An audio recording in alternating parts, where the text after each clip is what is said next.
last step on this is to just take some hot glue and that other ribbon, the about 1/4 inch thick ribbon, and place it around the base here to finish this off so everything looks nice. I think it's turning out really cute.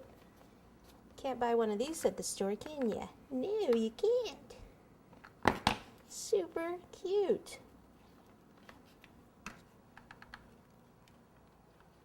Yay! Alrighty, there's our stand. Now we can get our cupcakes out of the freezer. Okay, I have white and dark chocolate truffle here. Like I said, if you can't find this, or maybe I didn't say, I'm saying it now. If you can't find the truffle, what you can do, because it is a little hard to find, what you can use is just the coating chocolate, okay, which are the little discs. This is coating chocolate right here. These are the little white discs that you just melt down, and you would dip them the same way that we're going to dip our cupcakes here.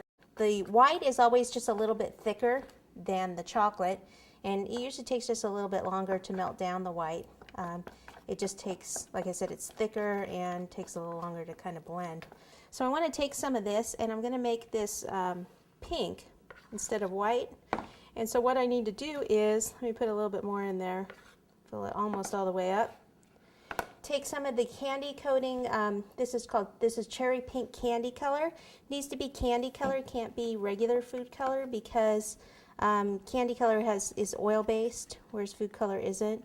And if I use a water-based product in here, it would actually seize up the chocolate. So that's why I'm using that one. All right, now since you're starting kind of with a yellowish color, you know, the chocolate's not pure white, it's more of a yellow, so it's going to make kind of more of a muted pink, like a mauve-y type pink color. That's the only thing, sometimes if you're doing things with this truffle, you can't really match the chocolate that well. Actually, with any chocolate, I mean, I've done baby showers a lot where you try to match the blue or the pink, and the chocolate doesn't really work that well. Okay, do I like that against the red? Yeah. Okay, so this is what we're going to do. We've got the ones that are done in the raspberry. Okay, so let me pull these out.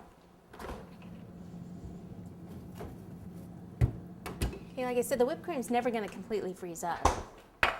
What you do is you take this. It's pretty good though right now, see that?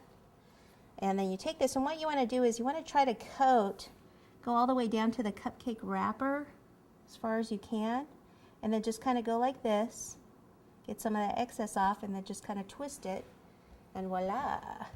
And then before you go too far, you can go ahead and take some, like this is just a new kind of sugar that's out.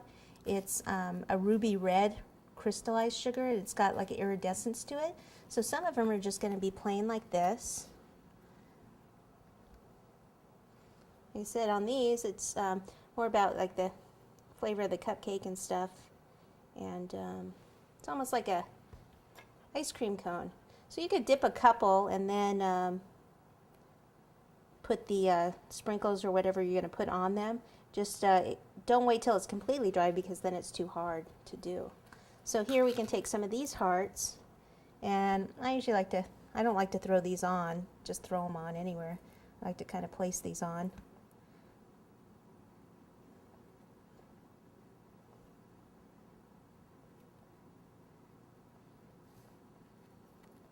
Okay, so I'm just going to continue to do some of these, and then I'll finish these off, and then I'll show you how to do the dark chocolate ones.